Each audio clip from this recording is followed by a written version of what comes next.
आज की ब्रेकिंग आध्यात्मिक न्यूज में आप सभी भाई बहनों का एक बार फिर स्वागत है। आज की चर्चा का जो एक विषय है वो है निरंतर चिंतन। लेकिन आज हमने इन्हीं शब्द को दो बार लिख दिया है। देखिए, पहले हमने निरंतर लिखा है काले रंग से, उसमें हमने निरंतर शब्द को ही तोड़ के रख दिया है, 4 अक्षरों में 5 अक्षरों में कह लो। और नीचे हमने सफेद अक्षर में लिखा है निरंतर चिंतन। तो इन शब्दों से, इन टूटे हुए शब्दों से हमें कुछ संदेश लेना है। तो आज की ब्रेकिंग आध्यात्मिक न्यूज में मैं इसी बात के ऊपर ही चर्चा करने जा रहा हूँ, क्योंकि हम सभी भाई बहन अपने मिले हुए जीवन में जितने जितने अंश में परमात्मा से अपना संबंध बना लेते हैं, भले ही देखिए आत्मा और परमात्मा का अटूट बंधन है, वो हमने अपनी ओर से देखिए तोड़ रखा है। यानी कि हम परमात्मा को भूल चुके हैं। परमात्मा कभी भी किसी भी आत्मा को नहीं भूलता। वो तो देखिए आपका हमारा मन में, चित्त में हर क्षण बना रहता है। चाहे हम मनुष्य योनि में रहें, चाहे मनुष्य से नीचे की योनियों में जाए, चाहे मनुष्य से ऊपर की योनियों में रहे। यानी कि परमात्मा का संग कहो, परमात्मा का आशीर्वाद कहो, परमात्मा की सम्मुखता को, वो हर क्षण बनी रहती, क्योंकि आत्मा और परमात्मा ये दोनों चेतन तत्व हैं। देखिए, आत्मा सत्य और चित है, क्योंकि आत्मा का कभी मरण नहीं होता, ना जन्म होता है ना मरण होता है। आत्मा को ज्ञान स्वरूप कहा, जबकि परमात्मा के लिए सच्चिदानंद कहा जाता है, परमात्मा को आनंद स्वरूप कहा जाता है। और मनुष्य अज्ञानतावश अनादिकाल से ये प्रकृति के जो 5 विषय भोग है ना, गंध, रस, रूप, स्पर्श और शब्द, मनुष्य अज्ञानतावश इन प्रकृति के विषय भोगों में ही सुख की तलाश करता है। और देखिए, प्रकृति के कर्म फल के कुछ सिद्धांत हैं, नियम है। उन नियमों के अंतर्गत मनुष्य योनि, क्योंकि कर्म योनि है, मनुष्य से नीचे की और मनुष्य से ऊपर की भोग योनि है। तो इसलिए जैसे जैसे मनुष्य योनि में हम कर्म करते हैं, उस कर्मों के बदले में हमें फिर प्रकृति उसका फल देती है, क्योंकि प्रकृति का अभिप्राय 3 गुणों से लिया जाता है, तमोगुण, रजोगुण और सतोगुण। तमोगुण से 10 गुना अच्छा रजोगुण कहा जाता है, रजोगुण से भी 10 गुना अच्छा सतोगुण कहा जाता है। और परमात्मा तो देखिए एक विशुद्ध सतोगुण ही सत्ता है। यानी कि परमात्मा इन माया के गुणों से परे है। हमारी आत्मा भी देखिए विशुद्ध सतोगुणी, उस पर तो देखिए ये अज्ञानतावश ये आवरण आ चुके हैं, किनके, इन गुणों के। क्योंकि जिसका हम संग करते हैं उसका रंग हमारे ऊपर आ जाता है। ये तो एक साधारण सी बात है। जब हम अपने मिले हुए जीवन में इन गुणों का जितने जितने अनुपात में संग करते हैं, तो फिर वैसे वैसे उनका संग चढ़ता है। शास्त्रों में कहा गया ये तमोगुण और रजोगुण तो बंधन के कारण है, ये हमें अधिक बांधते हैं। जबकि संसार क्या है, ये एक रजोगुण है। ये जितने भी संसारी आकर्षण है, ये जैसे मेले की चकाचौंध होती है, वैसे ही ये हमें आकर्षित करते हैं। देखिए, एक साधारण सी बात है, आपके हमारे 3 शरीर हैं, स्थूल शरीर, सूक्ष्म शरीर और कारण शरीर। इनको हमें समझना चाहिए, क्योंकि स्थूल शरीर पृथ्वी, जल, अग्नि, वायु, आकाश का बना है, और शास्त्रों में इसको तामसी कहा गया। और तामस गुण देखिए निकृष्ट गुण है। इसी तरह ये जो 5 विषय भोग हैं, गंध, रस, रूप, स्पर्श और शब्द, ये भी तामसी कहेंगे। इसलिए तो आपके हमारे स्थूल शरीरों को कहीं ना कहीं ये आकर्षण बना रहता है कि मैं इसको भोगूं। देखिए, ये जो 5 भोग विषय हैं, इनको कम अधिक मात्रा में हम सभी भाई बहन देखिए भोगते हैं।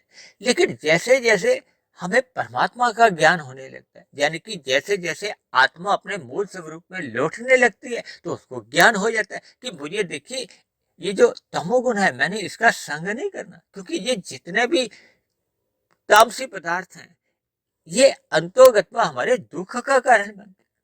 और शास्त्रों में तो ये भी कहा गया, ये जो रजोगुण के कारण जो हमें संसारी आकर्षण अच्छे लगते हैं, ये भी अल्पकाल के लिए देखो सुख देते हैं। ये तुरंत तो सुख देते हैं, लेकिन इनके पीछे भी दुख छिपा हुआ है।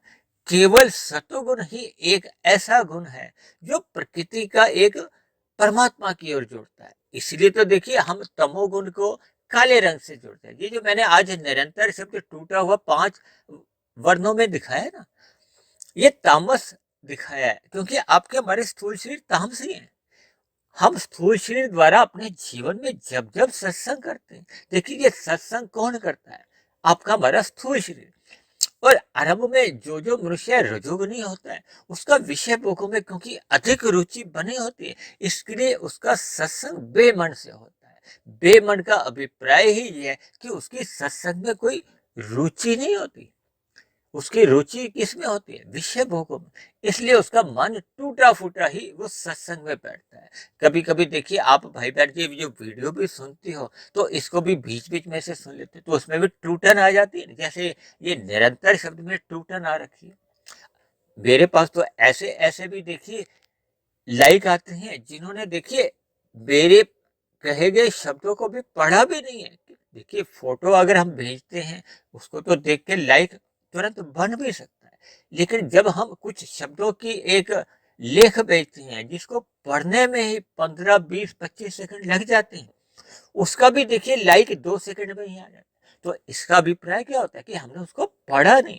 देखिए सत्संग पढ़ने से भी होता है, सुनने से भी होता है, लेकिन इन सभी पढ़े हुए और सुने हुए सत्संग की एक समय सीमा होती है। एक्सपायरी डेट, आप देखिए हम घरों में इतनी दवाइयां भी खाते हैं, तो उनकी भी एक्सपायरी डेट होती है ना, कहीं 1 साल की, कहीं 2 साल की, कहीं 3 साल की। देखिए आपके हमारे घरों में ब्रेड आती है, दूध आता है, या विभिन्न प्रकार के जो पदार्थ आते हैं, उनकी भी एक एक्सपायरी डेट होती है।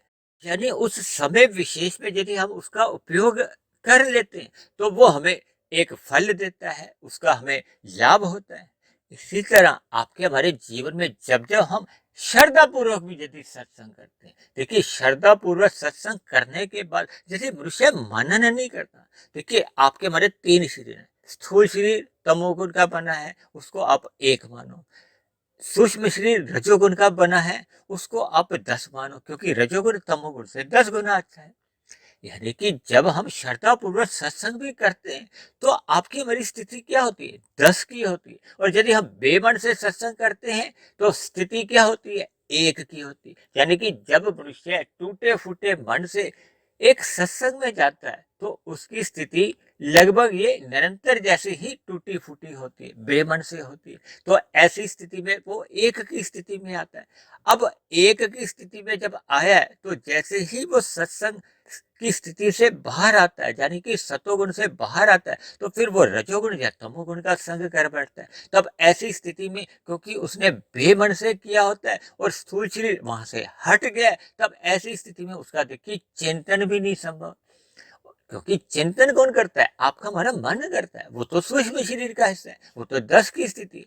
यानी कि जब जब मनुष्य बेमन से सत्संग करता है, तो उसका कोई विशेष लाभ नहीं होता। इसको आप यूं भी समझ सकते हो कि देखिए जो मनुष्य तमोगुणी है, जिनके संस्कार तामसी हैं, वो तो देखिए सत्संग की बात सुनकर ही वो इधर उधर उनका चेहरा बदल जाता है। देखिए ये एक बात सच्चाई रूप में हमें स्वीकार करनी होती है। जबकि वही बात यदि आप विषय भोगों की करते हो, या यहाँ हमें इस पदार्थ में अधिक लाभ है, वहां जाएंगे तो हमें इतना लाभ हो जाएगा, यानी कि प्रत्यक्ष रूप से या अप्रत्यक्ष रूप से जब आपके हमारे स्थूल शरीर के विषय भोगों की बात होती है, तो मनुष्य रुचि लेता है।